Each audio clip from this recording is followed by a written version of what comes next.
tuwan-tuwa ho ako mga bossing habang binabasa ko yung mga komento ng DDS habang nanonood ako ng live nitong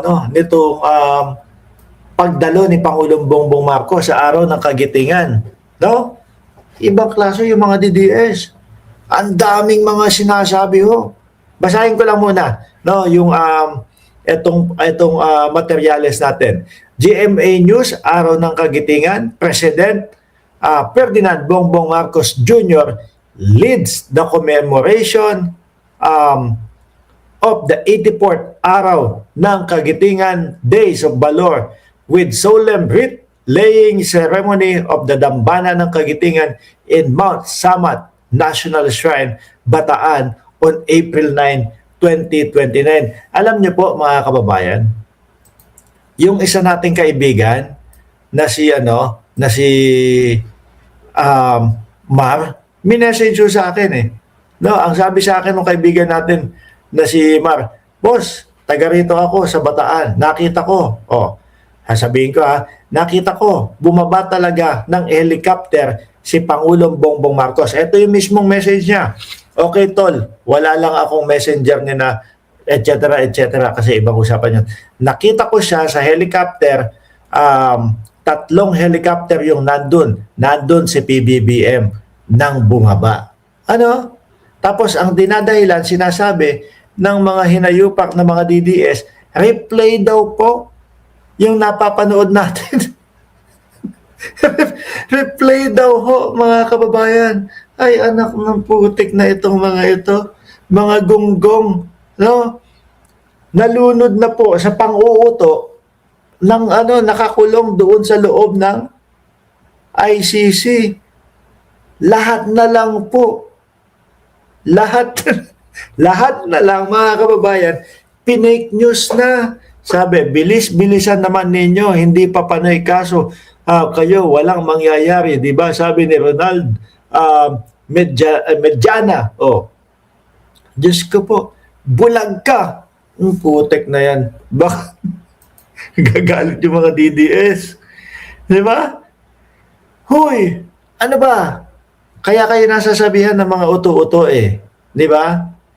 Andiyan nasa harapan ninyo, wala kayong maipakitang mga pruweba, puro mga yung mga vlogger niya, puro tokis lang ang ginagawa. Kung ano-ano lang ang mga sinasabi ng mga vlogger ninyo. Eto buong video. Alang yan, hinayo pa kayo. Pinapaniwala nyo pa din yung sarili ninyo na last year nangyari yung ipinapakita sa live. Di ba? Ano na? Kaya kayo nasasabihang uto-uto eh. Dahil uto-uto naman talaga kayo. Taas kamay ng mga DDS, ng mga uto-uto. Sabihin mo, uy, kainin mo nga yung EAT ko, no? Kainin mo yung EAT ko, matitigok si BBM. Kakainin naman yung mga DDS, yung tayo. Nalangya kayo. 2026 na, utak nyo pang 1988, pambobo.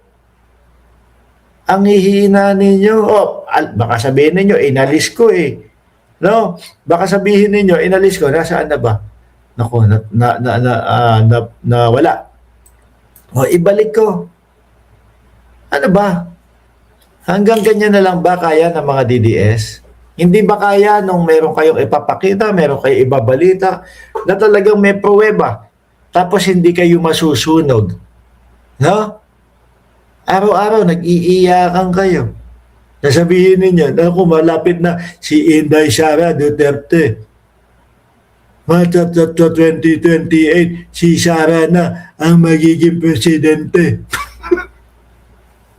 Iyan nga lang mga papirma-pirma para sa tatay ninyo. Hindi kayo makabuo ng 1 milyon. Tapos, sasabihin ninyo, si Sara na ang presidente sa 2028. Di ba? Anak na to ko naman mga DDS, hindi nyo pa tsinaga na lahat kayo pumirma. Bagay, siguro, yung iba sa inyo, alam na talaga na kahit pumirma sila, na kahit anong gawin nila, hindi pa uuwiin si Tatay Digong. Kahit anong perma nila, kahit anong tawag nila, kaya pati si Poncio Pilato, tawagin nyo, hindi palalayain si Tatay Digong. No? At hindi maniniwala ang buong Pilipinas sa mga ka-fake news ninyo. Sabi ni Alan Paulino, hindi nagsalita, may ebidensya kayo, hindi nakapagsalita, tahimik. Wala. Hanggang ganyan lang yung mga DDS na yan. Mahilig po yan, maniwala doon sa mga puting ahas. No? Yun nga pong AI. O yun nga pong pulburon eh.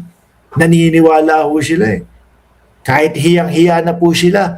Dahil alam nila na AI yun, wala sila magawa. Kasi DDS sila, paninindigan nila. Sasabi, hindi AI yan. Si Bongbong Marcos talaga. Anak na. Sabi ni Bembot Berganya, dapat ipahuli ni President Bongbong Marcos itong mga hangal na DDS para matapos na ang kalokohan. Tapos pag pinahuli, ano sasabihin? Sinisikil ang karapatan namin na mag-vlog. Pag inaresto, saang balita ko yung mataba na parang crispy pata yung bunganga yung nagpakalat nun. Pag pinahuli, pinaaresto dahil nagpapalaganap ng katarantaduhan, iyak ka na. Di ba? Imbis na nagmamantika sa labas ng bilibid, magmamantika sa loob ng bilibid. With matching iyak. Sasabihin, views lang naman po ang hanap ko eh. Yun lang naman po ang gusto ko eh. No? Akala ko okay eh. Akala ko kaso pag pinatulan. Kaya lang, mga bossing, ang kagandahan po sa ating Pangulo, hindi na po mapatol sa mga ganyan. Ano po? Tuloy lang. Tuloy sa trabaho, tuloy sa mga dapat niyang gawin, tuloy sa mga dapat tulungan, tuloy lang. Pag pinag-aksayan pa ho ng panahon niya mga yan, mga bossing, sasayang lang po yung araw na yung ating mga kababayan ay makakakuha o makakakamit ng tulong galing sa presidente. Di po ba? Ang kawawa dyan, yung mga kapwa nila DDS. Yung mga patuloy na naniniwala sa kanila. Kahit alam na inuutulang sila, tuloy pa din ang paniniwala. Di ba? Sabi ni Alan Paulino, dami talaga ang fake news. Sabi ng kapitbahay ko, ako, BBM, nagtaka sila. Sabi ang tama, Sabi ang tama doon, may nakita kasi ako natugma sa balitang ganun ako. Hindi ko naintindihan na Alan. Nahilo na ako doon sa bandang dulo. No? So, wag po tayong papabiktima sa mga yan. Hayaan nyo po sila na sila yung magtawanan. Lalo na yung mga vlogger nila. Diba? Yung mga vlogger ho nila, nako po. Kahit anong mo diyan, kahit anong salita mo diyan, wala nang pakikinggan yan. 'Di ba? Kahit anong gawin niyang mga yan, tutuloy-tuloy niyan yung ginagawa. Hindi pinapatulan, no? Hindi pinapatulan yung iba. At the same time, baka may natatanggap. No? Hindi sila nahihiya ho.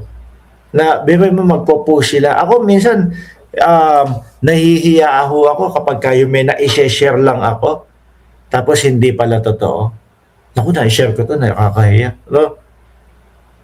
Pero sila pa mismo ang gumagawa ng ka-fake newsan. Sabi ni Boyet Sanes, huwag na magpatumpik-tumpik para matigil na ang kanilang panggugulo. Correct. Kung ako kay Pangulong Bongbong Marcos, tutuluyan ko yung mga yan, no? I-oblo yung mga yan. Di ba? Para mahinto. Para tumigil ho, mga kababayan. Meron pa silang ibang mga style. Kagaya nung style nung kanina, si Boy Kambeng. Putang. Si Dado. Si Boy Kambeng, namatay daw yung Kambeng kanina, 2:00. 21 daw, alas 2:51 daw ho. No, papalitan nila yung pangalan, iba yung sasabihin nilang namatay. Pero alam mo kung sino yung tinutukoy. Di ba? Para kapag kayo nasita at posibleng kasuhan, sasabihin, hindi naman po ikaw yung pinag-uusapan namin. Iba naman po yung pinag-uusapan namin, biglang babawi na gano'n. No? Mga hindi na ho nahihiya yan, mga kababayan. Anyway,